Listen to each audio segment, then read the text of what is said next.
Hello everyone, John Terrell here. Today we're going to be talking about March of the Machine for Cube. Welcome to Cultic Cube, where we cube religiously. We make you better at Cube and make your cube better.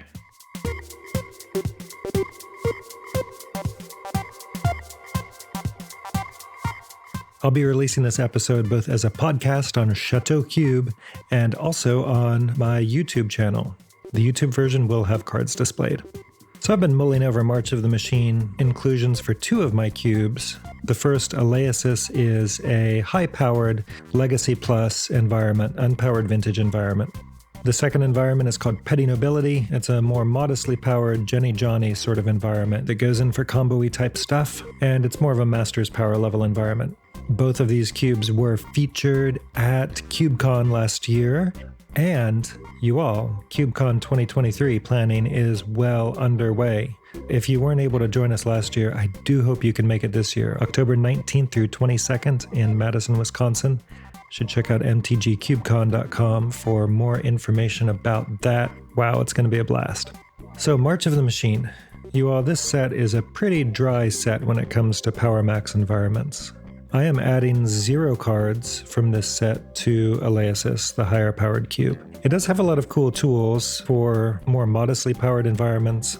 So 0 cards for Aleasis, but I thought I would touch on some of the cards that I think are closest to being possibilities for a higher powered environment. We can think those through together a little bit.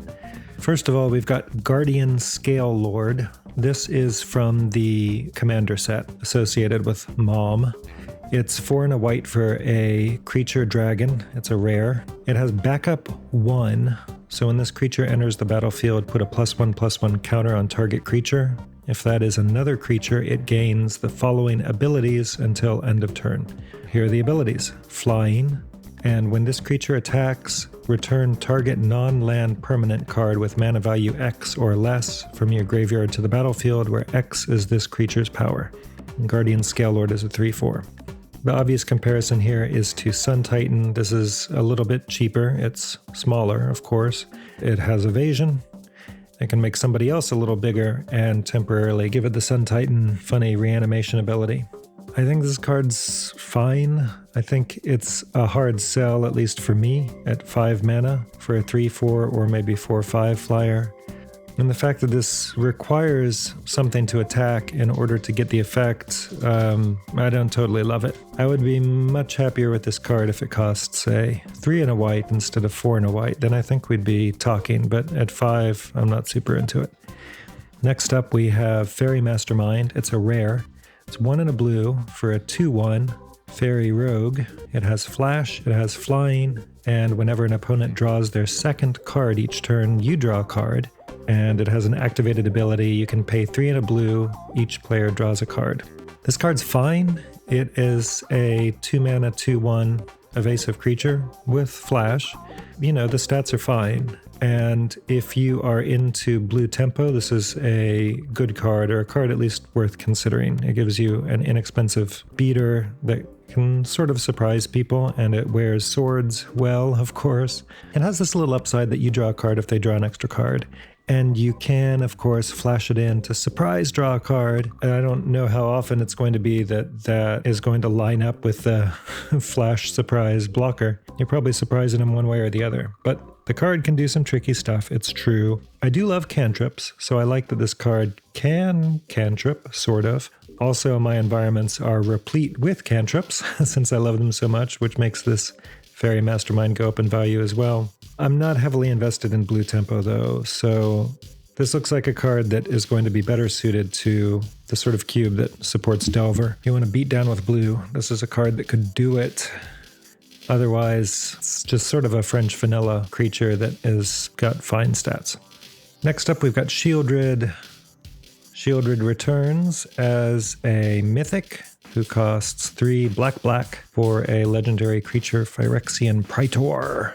And she's a 4/5. She's got Menace. When she enters the battlefield, each opponent sacrifices a non-token creature or planeswalker. And you can pay 5 to transform her as a sorcery, and you can only do this if an opponent has 8 or more cards in the graveyard. On the backside, she's a saga called The True Scriptures.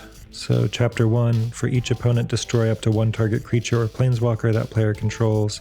For chapter 2, each opponent discards 3 cards, then mills 3 cards. And chapter 3, put all creature cards from all graveyards onto the battlefield under your control. And then you flip this and it's Shieldred again.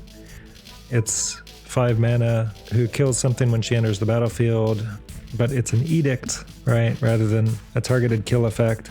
I don't know, I've seen a lot of people very excited about this. This looks very slow and kind of dorky to me.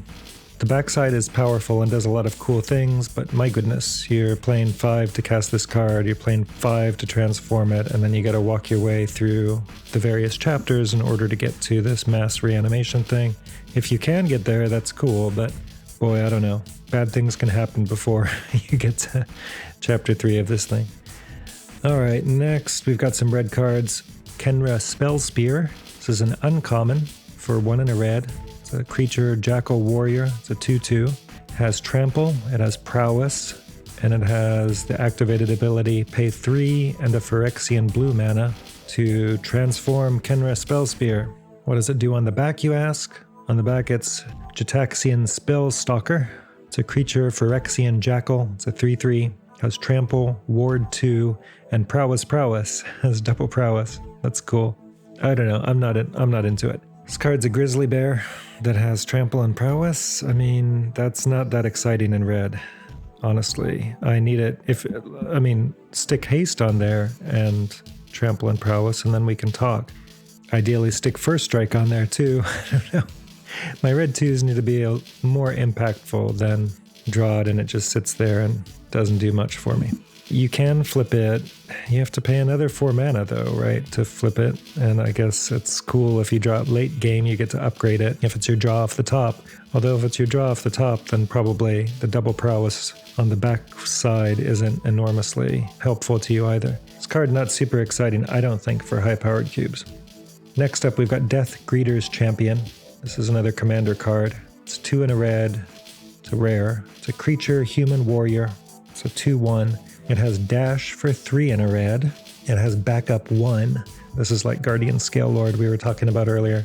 When it enters the battlefield, you can put a +1/+1 counter on target creature. If it is a different creature, it gains the following ability until end of turn, and that ability is Double Strike. So this thing is a 3 mana 2/1 with Double Strike. Wow, that's not very exciting. But of course, it can do more fun stuff than that. So I can put a counter on something else and give that thing Double Strike. So that can unleash a pile of damage that is a surprise. Although not a combat trick, right? Because you're still casting this at sorcery speed like usual. You can dash the thing. Costs 4 to dash it. And I don't know how often we want to be spending 4 a turn dashing this thing in order to give it haste. So I think that this card is cool. And it's reasonable. It can represent 6 damage every time it attacks, or it represents 4 damage and it's doing something for something else. So all of that's fine, but I'm not actually all that excited about this card. I think there are many, many good red 3s these days. Didn't used to be the case, of course. We were all so excited when Goblin Rabblemaster hit the scene. But now we've got a million Rabblemasters, and we've got Lelia, of course.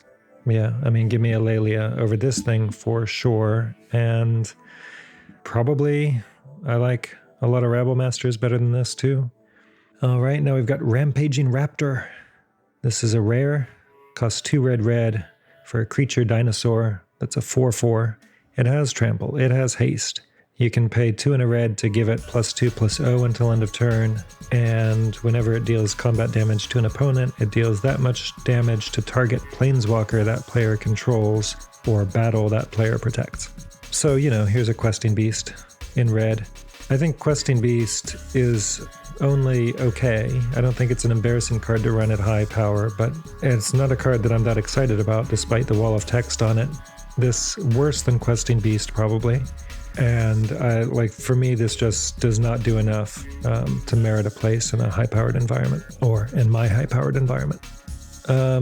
Planeswalkers. Yeah, we should at least mention, I guess, Archangel Elspeth. Let's talk about her. She's a mythic. She costs 2 white for legendary Planeswalker Elspeth. She enters with 4 loyalty. She's got 3 abilities. +1, create a 1/1 white soldier token with lifelink.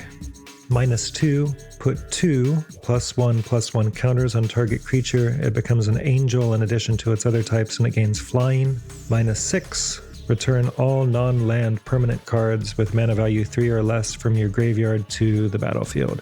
So Elspeth's an angel. This is an Elspeth that's, a classic Elspeth. This looks an awful lot like Elspeth Knight Errant. I don't love Elspeth Knight Errant these days. I think she's been outclassed and there are better things to be doing, and I think she's worse than Elspeth Knight Errant. That being said, I don't think Elspeth Knight Errant is an embarrassing card, and there are people who are much higher on her than I am.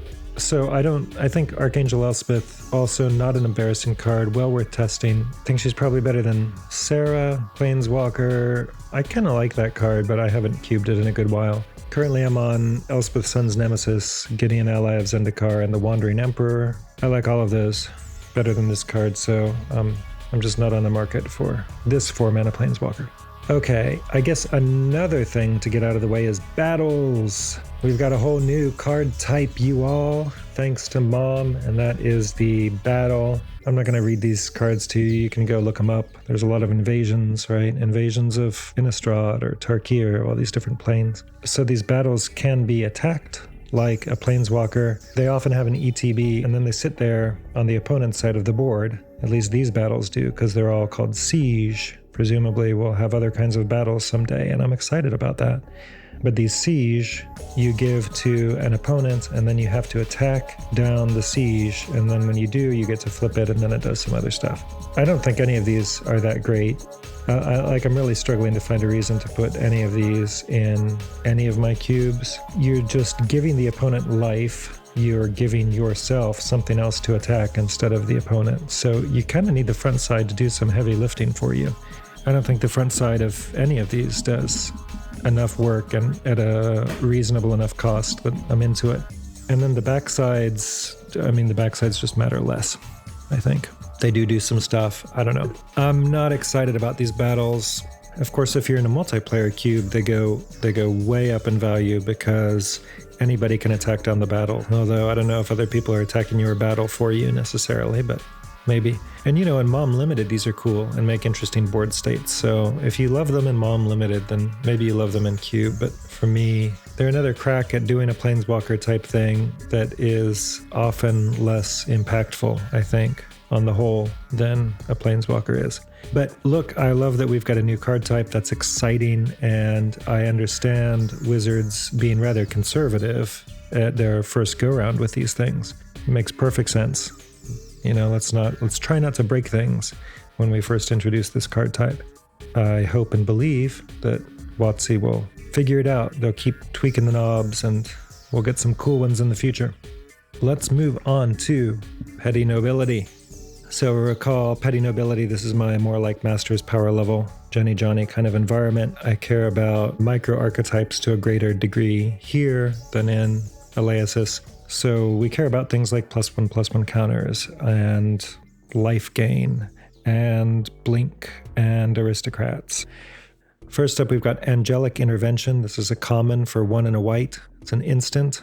It says target creature or planeswalker you control gains protection from colorless or from the color of your choice until end of turn. If it's a creature, put a +1/+1 counter on it. Look, not an exciting card, but I like having some combat tricks in white in this environment. This is a fun one. It's cool it can hit planeswalkers, but that's not relevant in Petty Nobility. There are no walkers here, but maybe it is in your cube. And I like that it gives a lasting buff to a creature in the form of that +1/+1 counter, which, does things in the environment. Boonbringer Valkyrie. This is a rare for 3 white. It's a creature angel warrior who's a 4/4, has backup 1. So remember, it puts a counter on something, could be itself. If it's another creature, that creature will gain the following abilities until end of turn. Those abilities are flying, first strike, and lifelink. So hey, we've got a Baneslayer Angel. Yeah, you all know my feelings probably about Baneslayer Angels. Not a big fan, at least in high power environments. That's a card that has seen its day. This one's kind of cute though. This is suitable to a lower power environment. I'd never put this in Elaesis. I do care about lifelink. I do care about counters in this environment. So all of that is to the good, and it's cute. It can give somebody else the thing. That's nice. I will say I am testing this in Petty Nobility. I'm a little dubious about it, not so much because it's just a Baneslayer Angel, but more because I don't love that it could enter as a 5/5, and I try not to have flyers that have more than 4 toughness because it just makes them too hard to interact with in this environment. So you're in an odd place, Boonbringer Valkyrie. I'm going to try you in Petty Nobility, but I fear you may be a little too good for Petty Nobility, and you just don't cut the mustard in Elaesis. Next up, Enduring Bond Warden. This is a common for a single white. It's a creature, human scout, who's a 0/1, and it's got backup 1, and when this creature dies, put its counters on target creature you control. So look, this is just kind of a cute card. I like Bond Beetle. It's quietly like a fun card. A 1 mana, just like a little enabler for +1/+1 counters thing. Also, blinkable, right? To keep putting counters on stuff. It's not the most exciting blink target, but it does things, and we love those +1/+1 counters. I like a lot that this has the extra line that Bond Beetle does not have, which is that when this creature dies, you get to put its counters on another creature. So it's got like modular for human scouts. I like that. And then, of course, if you grow this with counters in other ways, you get to move all those counters around. So, cute card. We'll give it a go. Next up, Guardian of Girapur. This is a rare for 2 and a white. It's a creature angel who's a 3/3, has flying, and when Guardian of Girapur enters the battlefield, exile up to 1 other target creature or artifact you control. Return it to the battlefield under its owner's control at the beginning of the next end step. So look, here's a Flicker Wisp type thing, right? The mana is better than Flicker Wisp. Flicker Wisp is 1 white. This has more toughness than Flicker Wisp. All of that's cool. But wow, this can only pick up your own stuff, not opponent's stuff, right? That's one of the tricks with Flicker Wisp, right? You get a blocker out of the way and smash in. Also, Flicker Wisp can pick up lands, which this can't do, and you may say that's not a big deal. Flicker Wisp just picks up a permanent. This is only creature or artifact, and you have to control it. All of this makes it far worse than Flicker Wisp, despite better mana and a little more toughness. Some people are high on this for higher powered cubes. I don't see it personally. I'm sure in the right environment it can do cool things, but this isn't where I'm putting 3 mana in white. But here in Petty Nobility, we do like blinking things, so that's cool. We'll give it a go. All right, another white card. Our last white card, Realmbreaker's Grasp. This is a common for 1 and a white, and it's an enchantment aura. Enchant artifact or creature. Enchanted permanent cannot attack or block, and its activated abilities cannot be activated unless they're mana abilities. I like pacifism effects. I know pacifism has seen better days, and that's fine. I still think, though, pacifism is a reasonable effect. 2 mana to get something entirely out of the combat equation is good, and not totally embarrassing even in 2023. I still run effects like this. So in Petty Nobility, I've got Pacifism. I've got Seal Away, which is wonky. I've got Temporal Isolation, pretty close to another Pacifism. This card is a Pacifism plus, right? Because it turns off the abilities too. I like that. I'll upgrade my Pacifism. Okay, on to blue. Chrome Host Seed Shark. Chrome Host Seed Shark. What a name. I don't know that I love that name. I'm not sure what it's signifying to me. It's 2 and a blue. Oh, it's a rare. It's a creature, Phyrexian shark. It's a 2/4. It has flying. Whenever you cast a non-creature spell, incubate X, where X is that spell's mana value. So what does that mean, you ask? Create an incubator token with X +1/+1 counters on it, and the ability, pay 2 generic mana, transform this artifact. And then it transforms into a 0/0 Phyrexian artifact creature. Okay, so I just read you a lot of text. The first thing to notice is we have a young pyromancer, we have a monastery mentor, that sort of thing. In blue, the body, seems good-ish, or at least substantially better than Monastery Mentor in the sense that it's a 2/4 flyer instead of a 2/2, although Monastery Mentor has prowess. That's not unimportant on that card. You cast a non-creature spell and this thing incubates. So let's get to that incubation portion. So we get to make a token, we put counters on it, that's cool. But what does it do? It doesn't do anything until you pay 2 mana to flip it, and then you got something cool. Maybe, right? Or maybe you just played a Ponder and now you've got this silly incubator token with 1/1/1 counter on it, and then you have to pay 2 to turn it into a 1/1. That doesn't sound amazing.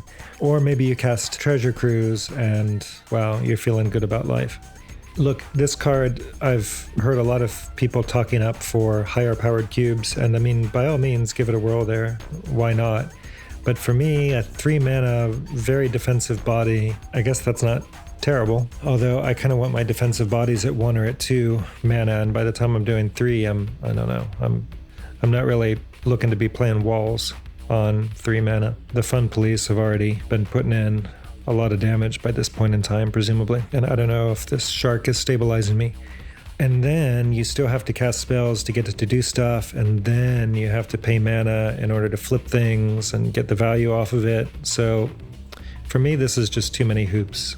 I'm not a fan in high-powered environments, but in Petty Nobility, this seems much more reasonable and like a fun thing to play around with. So we will do it. And sidebar, while I've got you here, allow me to remind you that I have the Cultic Bestiary project. I made some tokens for this new set. Guess how many tokens I have now, you all? Hold on to your hats. I've got more than 175 different token designs in the Cultic Bestiary now. I just love this project. I'm obsessed with this project.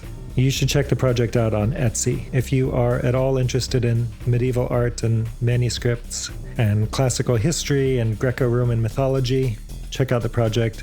It is on Etsy. I'll have a link below. Moving on. Saiba Cryptomancer. This is a common for 1 and a blue.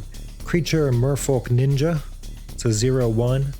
It has flash. It has backup 1, and it has hexproof. I like this as a way of dodging removal, right? Give something, flash this thing in, give something hexproof. This is 1 and a blue to blank removal, to make something a little bit bigger, and to have a little body sitting around afterwards. Granted, if you're doing all that stuff to save something else from removal, the body that's hanging around is a 0/1, so we're not all that excited about that, but it's still a body, it still blocks. It could wear a sword, and it's like kind of a boggle because it has hexproof. 1 and a blue for this like fun little trick in blue. And we care about counters, remember, so I'm here for it. At least I'm here to try it out. Next up, C Double. This is a rare. For 2 blue, it's an instant. This spell cannot be copied. Choose 1. If an opponent has 8 or more cards in their graveyard, you may choose both. So option 1 is copy target spell. You may choose new targets for the copy. A copy of a permanent spell becomes a token. Wow. Option 2, create a token that's a copy of target creature. We've got 4 mana for a clone effect. That rate is sort of okay. That's sort of what we expect of clone effects, although I'm not like tripping over myself to put 4 mana clone effects in the cube. But it's nice that this can copy any creature on the field. That's cool. Or it does this other thing where somebody resolves a spell. Maybe the opponent resolves a spell. Maybe you resolve the spell and have 4 more mana to spare. I don't know. And you get to copy it. And this spell could be anything at all. It could be a creature. It could be a planeswalker. It could be a Doomblade. It could be an artifact or enchantment. It could be a battle. I'm just listing types, you guys. Not very helpful. Anyway, this card does a lot, and 4 mana is a lot for this kind of reactive card. I'm not like super duper stoked about this. In order to get to do it all, the opponent has to have 8 cards in their graveyard. That's kind of a lot in the absence of a dedicated mill strategy, which Petty Nobility definitely does not have. I don't think it's that often you get to do both. That would be super cool. But, you know, this is going to do something. Whether it's copying something already on the board or copying something that is about to happen or about to be on the board. Anyway, it seems kind of cute. We'll try it. All right, on to red. Nahiri's Warcrafting. This is a rare for 1 red. It's a sorcery. Nahiri's Warcrafting deals 5 damage to target creature, planeswalker, or battle. look at the top X cards of your library, where X is the excess damage dealt this way. You may exile one of those cards, put the rest on the bottom of your library in a random order. You may play the exiled card this turn. So this card is kind of sweet. It's got some strikes against it, right? Like, it is 1 red to cast instead of 2 in a red. It's a sorcery. It can't hit face. So all of these things make it worse than like Char, for example, which is the, sort of example of the 3 mana red spell that does a pile of damage. This does do a little more damage, and it doesn't hurt you, so that's all to the good. But look, it's kind of a cantrip, right? Or at least it has the promise of being kind of a cantrip. I like the tantalizing promise that this card offers. It also reminds me slightly of another pet card of mine, which is one of the very few cards, silver bordered cards that I'm actually like actively excited about and have been for years. And that is, you guessed it, Blast from the Past. Blast from the Past. Oh, do I even read the whole card? I'll read it to you. Are you ready? It's an instant for 2 in a red. It's got a lot of keywords on it. Let me just read sort of the base thing first. So Blast from the Past, what does it do? It does 2 damage to target creature or player. Cool, for 2 in a red. You don't sound excited. It gets better. It's got Madness for a single red. It's got Cycling for 1 in a red. It's got Kicker for 2 in a red. It's got Flashback for 3 in a red, and it's got Buyback for 5 in a red. And if the Kicker cost was paid, you put a 1/1 red goblin creature token into play. Okay, so here's the way this card typically works. Typically, it doesn't cost 2 in a red, but instead it costs 1 red. So what you're actually doing is cycling this card for 1 in a red. So you're discarding it and drawing a card. And then you pay the Madness cost, which is a single red. And so when you cast it for its Madness cost, you're casting a card that you're discarding, right? So what happens is you pay 1 red, and you get to deal 2 damage to something, and you get to draw a card, and it cantrips. So 3 mana, deal 2 to anything at instant speed, draw a card. What a sweet card. What a sweet card. You all know how much I love drawing cards. So if this card can do any sort of imitation of that, but promise to deal more damage, I'm excited about it. I'm excited about it. Next up, we've got Urabrask. This is a mythic for 2 red. It's a legendary creature, Phyrexian Praetor. It's a 4/4.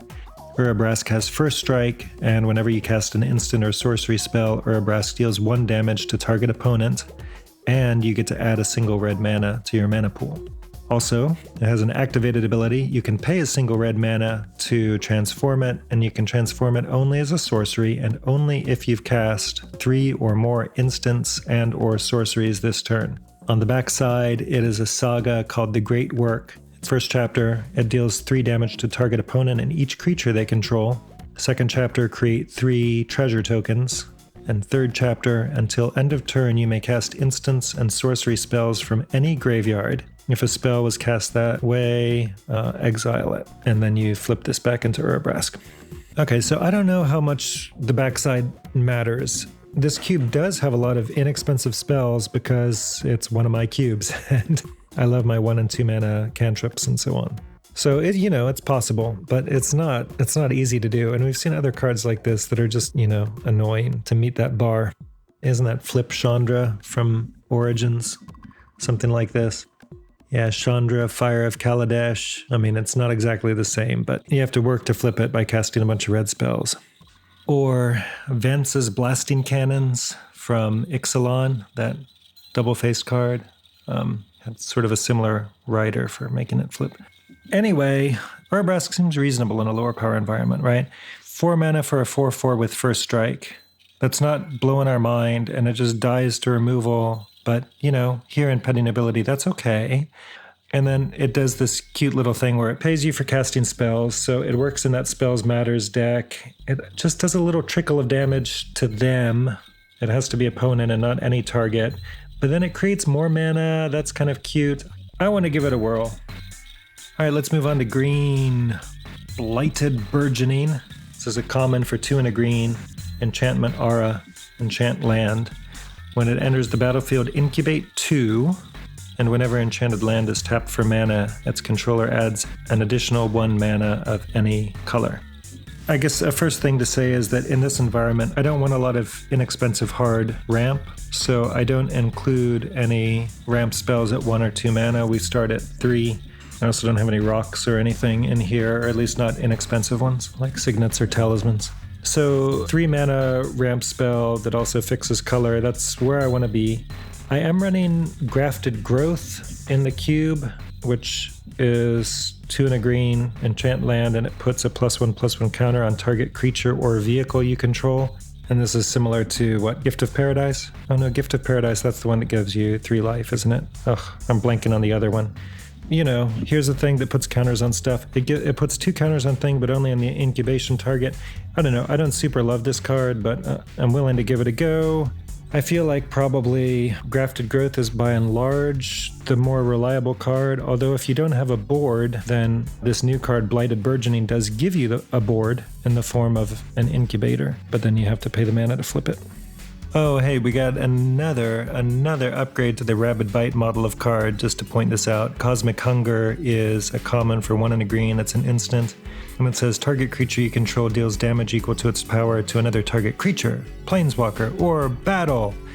So anyway, if you're on the market for that kind of effect, we got a still better one now, at least if you're into battles and planeswalkers, which this cube is not. Glistening Dawn is a rare for 2 green for a sorcery. Incubate X twice, where X is the number of lands you control. So you kind of figure if you have 4 lands to cast this thing, which maybe you don't if you ramped it out, but let's imagine you've got 4 lands, you cast this thing, you get 2 of these things that you have to pay 2 to flip, and when you do, then you end up with 2 4/4s, and you've spent 8 mana now on an installment plan in order to get those 2 vanilla 4/4s. So, I don't know, this isn't just the most exciting thing in the world, I'll grant you. It's expensive for some creatures that you have to pay more for, and that's super annoying. And then they're just bog standard vanilla creatures. There's nothing much going on here, except for the counters synergies, +1/+1 counter synergies, so that's a thing. None of us are probably over the moon about this, although the spell does scale, so that's super important, right? You could spend 8 mana and end up with 2 8/8s or whatever, if you have 8 lands in play. This would be cute in Cartographia as well. I haven't really sat down and thought through Cartographia yet with the new set. Cartographia was my second cube that has appeared on MTGO. Then that was a great experience. Gosh, what a fun cube. And there's a lot of lands matters kind of stuff in that cube. Oh, the other thing I want to say about this is that I really like pushing in Petty Nobility a blue-green spells deck. That is a thing that you could do. And the cornerstone for this really is a card that, this is another one of my pet cards, Quandrix Apprentice. It's a green and a blue for a human wizard who's a 2/2. Whenever you cast or copy an instant or sorcery spell, look at the top 3 cards of your library. You may reveal a land card from among them and put that into your hand and put the rest on the bottom.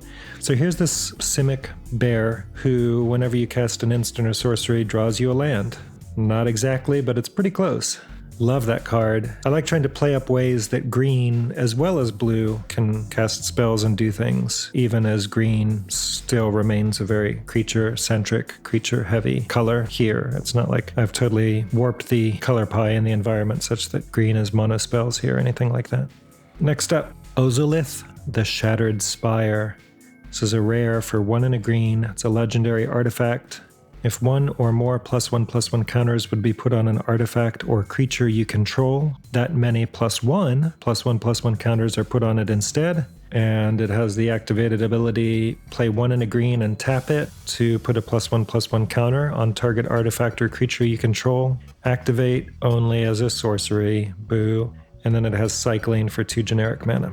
What's not to love about this card? We get this Winding Constructor kind of effect. We get the ability to put counters on something, which is, of course, secretly really putting 2 counters on something because of this thing's static ability. If we're not into this card for some reason, we can just cycle it away, and that's fine as well. Love cycling. Of course, this is a 2-mana card. With 2-mana cycling, like how often are we really cycling this away? What I really love cycling on is on big dumb 6-mana 6/6s or something. So the cycling not as relevant here, but whatever. It's nice that you can just redraw if you need to dig for something. Cool card. I'm happy to run the OG Ozolith and the new Phyrexianized Ozolith. Let's do it. Let's run them together. Here's another fight card kind of thing. Punch card. Tandem Takedown. Costs 1 green for an instant. Up to 2 target creatures you control each get +1/+0 until end of turn. Then they deal damage equal to their power to another target creature, planeswalker, or battle. So we've got 2 things that can team up to take down something big. This is not a cheap effect, I fully grant you that. But look, I'm currently running Ambuscade, which is 2 and a green for an instant that says target creature you control gets +1/+0 until end of turn, and then it deals damage equal to its power to target creature an opponent controls. So look, this is quite an upgrade because it could be the exact same card if you've only got 1 creature in play. Or if you've got 2 creatures in play, wow, is it a massive upgrade. Also, of course, the old card could only hit creatures. New card can hit creatures, planeswalkers, or battles. Again, planeswalkers and battles don't matter in petty nobility. But anyway, it's an upgrade. It does cost another green mana pip. It's 1 green for Tandem Takedown versus 2 and a green for Ambuscade. But whatever. This card's not a high pick, but it gives green some interaction. In that blue-green spells deck, it's kind of cute, and blue-green spells like sort of especially need some interaction because it doesn't have Doomblades and Lightning Bolts and stuff. Not that Doomblades and Lightning Bolts are in the environment, but you know what I mean. All right, last card, everyone. You ready for this? Tribute to the World Tree. Costs green for an enchantment. It's a rare. Says whenever a creature enters the battlefield under your control, draw a card if its power is 3 or greater. Otherwise, put 2 +1/+1 counters on it. I kind of like this effect. Green, that is a hard sell. Don't like that. But, mana's good in this environment as it is in most of my environments. You should be able to build a mana base that can support this, but still, it's a cost. It's just a do-nothing enchantment, right? So there's that. But look, you're not going to put this in a deck that doesn't have creatures. You put it in a creature-heavy deck. It draws you cards. That's great. It creates counters. That's great. I do like this, buff to smaller creatures. So you're getting some good value off this, even if you're playing some silly little thing. It helps you grow a thing. So I don't know. I mean, I don't want to oversell you on this card, but I think it's kind of a cool card and it's worth playing with. Hopefully, it's putting cards in hand for the deck that's just playing big dumb creatures and is otherwise dumping its hand. And it's making the little dumb creatures bigger. This is another card that would be awesome in Cartographia. That's what I've found from combing through March of the Machine. Low power set, but some fun stuff for lower power cubes. Let me know what your thoughts about any of these cards are, and also let me know if I'm missing out on anything, particularly for higher powered environments, or if you think I've misevaluated any of these cards in a higher powered context.